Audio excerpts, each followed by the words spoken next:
Hey guys, कैसे हो आप लोग? और स्वागत है आपका निर्वाणा अकेडमी में। और आज हम फिर 10 मिनट के नए वीडियो के साथ आपके साथ हैं।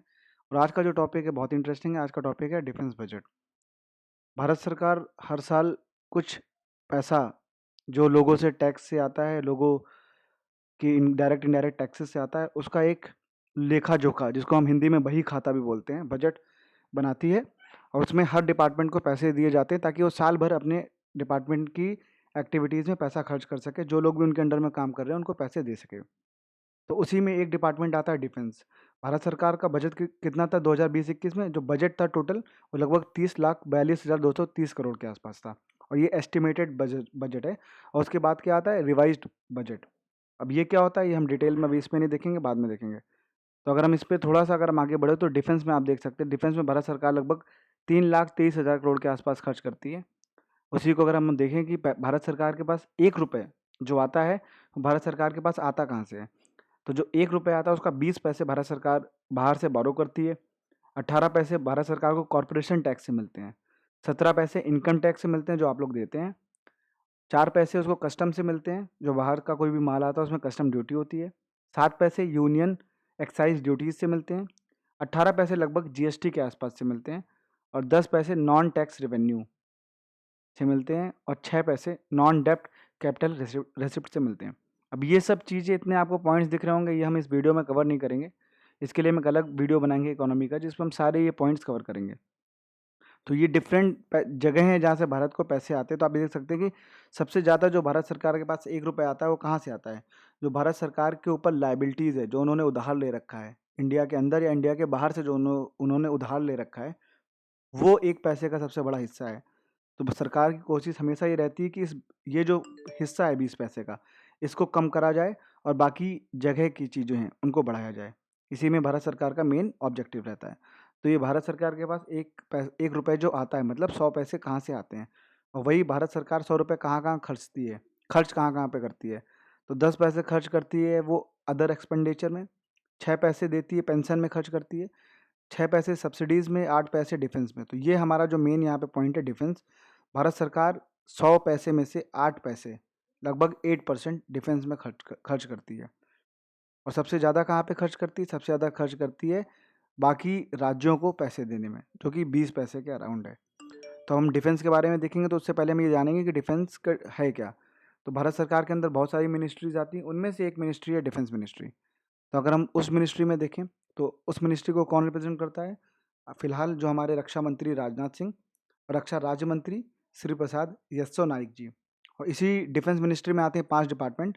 Department of defence production, department of ex serviceman welfare, DRDO मतलब defence research and development organisation, department of military affairs, जो भी हाल ही में बना है। तो इन पांचों डिपार्टमेंट का खर्चा जो है वो मिनिस्ट्री ऑफ डिफेंस उठाता है। और मिनिस्ट्री ऑफ डिफेंस को कितने पैसे देने हैं, ये इकोनॉमिक्स मिनिस्ट्री डिसाइड करती है कि कितना पैसा देना है, जो कि निर्मला सीतारमन जी हैं, जो अभी हमारी इकोनॉमिक मिनिस्टर। तो हम ये देखेंगे कि जो मिलिट्री का जो बजट है वो कहाँ कहाँ पे भारत सरकार जो पैसे देती है रक्षा मंत्रालय को, वो पैसे कहाँ कहाँ खर्च किए जाते हैं। कुछ पैसे उसमें एम्प्लॉयज़ की सैलरी में जाते हैं, कुछ ट्रेनिंग में जाते हैं, कुछ चीज़ों की मेंटेनेंस में खर्च होते हैं, जो आपने जेट से ले रखे हैं, टैंक्स हैं, गन्स हैं, वेपन्स हैं, उसमें खर्च होते हैं। और कुछ पैसे हमारे नए, जो आप भी डेवलप करते हैं नए वेपन्स, उसमें लगता है रिसर्च वाले पोर्शन में। और कुछ पैसे आपके जाते हैं जो भारत सरकार या जो भारत की आर्मी है वो अलग अलग ऑपरेशंस करती रहती है, उसमें पैसे खर्च होते हैं। तो अगर हम ये देखेंगे, एक इंस्टीट्यूट है जिसका नाम है international institute of strategic studies. इसका क्या काम है? ये बस ये देखता है कि कौन सा देश कितने रुपए खर्च करता है डिफेंस में। तो अगर आप इस हिसाब से देखें तो 2017 में भारत की रैंकिंग 5वीं थी। भारत 60 बिलियन के आसपास खर्च करता है। और जबकि United states of America Bharat से लगभग 10 गुना, 600 बिलियन के आसपास खर्च करता है। तो आप ये देख सकते हैं कि यूनाइटेड स्टेट्स ऑफ अमेरिका का कितना ज़्यादा बजट है डिफेंस का। भारत उसके कंपैरिजन में कुछ भी नहीं है। भारत से 3 गुना कहीं ज़्यादा चाइना खर्च करता है। लेकिन ये रैंकिंग चेंज हुई है अभी हाल ही की रैंकिंग में। ये 2018 की रैंकिंग में भारत चौथे स्थान पे आ गया है। इंडिया, चाइना, सऊदी अरेबिया के बाद भारत। और जो नई रैंकिंग आई है उसमें भारत तीसरे स्थान पे आ चुका है। तो भारत जो है अपना डिफेंस का जो एक्सपेंडिचर है वो बढ़ाता ही चला जा रहा है। एक और इंस्टीट्यूट है जिसका नाम है Stockholm International Peace Research Institute, जिसको हम लोग शॉर्ट फॉर्म में सिप्री भी बोलते हैं, आपने सुना होगा। सिप्री का क्या काम है? ये देखता है कि कौन सी कंपनी अपने जीडीपी का कितना परसेंट हिस्सा डिफेंस बजट में डालती है। तो आप देखेंगे सऊदी अरेबिया लगभग 8.5% के आसपास, 9% के आसपास लगभग पैसा डिफेंस में लगाता है, वहीं पाकिस्तान 4% के आसपास। ऊपर की आप कंट्रीज़ को देखेंगे तो आपको एक पैटर्न पता चलेगा, सारी की ज़्यादा से ज़्यादा कंट्रीज़ ये मिडिल ईस्ट की हैं। तो आप एक ये चीज़ आपको समझ में आएगी कि मिडिल ईस्ट में जो है क्राइसिस बहुत ज़्यादा रहता है टेररिज्म का, तो वहाँ पे कंट्रीज़ को अपनी सिटीजन्स की सेफ्टी के लिए डिफेंस में बहुत ज़्यादा पैसा लगाना पड़ेगा। और सिप्री की अभी 2014 से 18 में उन्होंने चीज़ें ट्रैक करी हैं, और 2019 की ये रिपोर्ट है जिसके हिसाब से जो भारत है वो दूसरे नंबर पे है जो आर्म्स इंपोर्ट करने में। मतलब दुनिया में अगर जितने भी वेपन्स बन रहे हैं, अगर दुनिया में 100 वेपन्स बन रहे हैं तो लगभग 10 वेपन्स भारत अकेला खरीद लेता है। तो अब ये चीज़ भी एक बहुत ज़्यादा देखने लायक है कि भारत कितना ज़्यादा पैसा डिफेंस में स्पेंड कर रहा है। तो अगर हम डिफेंस बजट की बात करें तो 2018 से लेकर 2020-21 के बीच में भारत का जो डिफेंस बजट है बढ़ता ही रहा है, और वो लगभग 3 लाख करोड़ से ज़्यादा बढ़ाया जा चुका है। 2018 में ये 2,90,000 करोड़ के आसपास था, वही 2020-21 में आके ये 3.25 लाख करोड़ के आसपास पहुंच चुका है, मतलब 3.23 लाख करोड़ के आसपास। अगर हम ये देखें कि भारत जो है वो कितने अलग अलग जगह पे पैसा स्पेंड करता है डिफेंस बजट का, तो आप देखेंगे आर्मी जो है वो 56% पे है का, जो भी डिफेंस बजट का 56% आर्मी में अकेला स्पेंड होता है। नेवी में 15%, एयरफोर्स में 23%, डीआरडीओ में 6%, और जो अदर्स एक्टिविटीज़ हैं जो रिमेनिंग बचा वो उसमें स्पेंड होता है। तो डीआरडीओ में हम बहुत कम पैसा स्पेंड करते हैं, 6% के आसपास, जहाँ पे हमारी नई चीज़ें बनती हैं। तो भारत सरकार को चाहिए कि एटलीस्ट इस पे जो पैसा है वो 15% के आसपास लेके आए। हम आगे बढ़ेंगे, हम देखेंगे कि जो हमें एक और भी टास्क रहता है कि हमें चीज़ें मॉडर्नाइज़ करनी है। मतलब जो भी वेपन्स हैं उनको रिप्लेस करना है, नए वेपन्स लाने हैं, प्लस जो वेपन्स हैं अगर मॉडर्न हो सकते हैं तो उनको चेंज करना है। हमें ऑप्स लेके आनी है, नए नए टैंक्स लाने हैं, नए जेट्स लाने हैं। उसके लिए भारत सरकार कितना पैसा खर्च करती है? आप देखेंगे आर्मी में जो मॉडर्नाइजेशन में पैसा खर्च होता है वो 22,000 करोड़ के आसपास है। नेवी में भी लगभग उतना ही है, लेकिन अगर आप एयरफोर्स में देखेंगे तो वो बहुत ज़्यादा है, क्योंकि भारत सरकार का अब नया मोटो है कि अब वो एयरफोर्स को बहुत ज़्यादा स्ट्रॉन्ग कर रही है, आर्मी से चीज़ें हटा रही है, नेवी को वहीं पर रख रही है, लेकिन एयरफोर्स को बहुत ज़्यादा स्ट्रॉन्ग कर रही है। तो अगर आप एक चीज़ और ये एक चीज़ और है, अगर आप देखेंगे तो आपको लगेगा कि बहुत ऑड है। जो जीडीपी है वो देखेंगे आप, भारत का लगभग 2010 के बाद थोड़ा बहुत बीच में राइज़ हुआ है, उसके बाद गिर ही रहा है।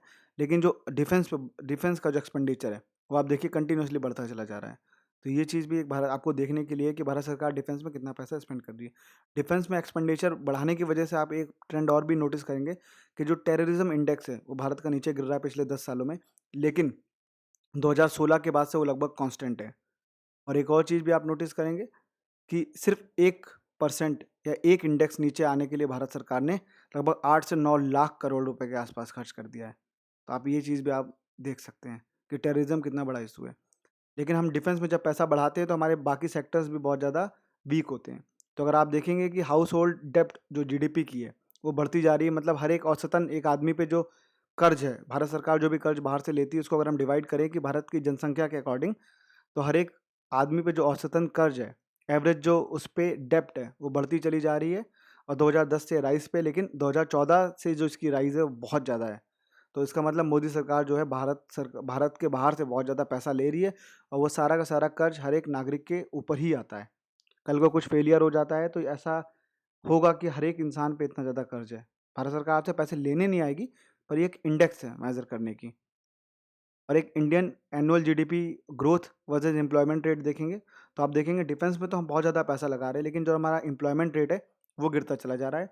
यही सेम चीज़ आप देखेंगे हमारे हाउसिंग के साथ भी। आप जो हाउसिंग का जो इन्फ्लेशन रेट है वो बढ़ता चला जा रहा है।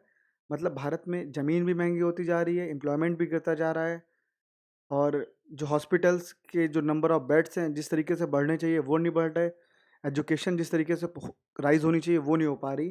तो अब हमेशा ये क्वेश्चन रहता है कि भारत सरकार को कितना पैसा डिफेंस में लगाना चाहिए। पैसा लिमिटेड है, भारत सरकार या तो डिफेंस में लगा सकता है, बाकी सेक्टर्स में लगा सकता है। किस सेक्टर में कितना लगाना है ये तो कैबिनेट डिसाइड करता है। पर आपको क्या लगता है? जो भी आपको लगता है आप कमेंट सेक्शन में बता सकते हैं। तो ये था हमारा वीडियो डिफेंस के बजट पे। इसके बाद हम आएँगे दूसरे वीडियो के साथ। तब तक के लिए जो भी करना है आपको करो।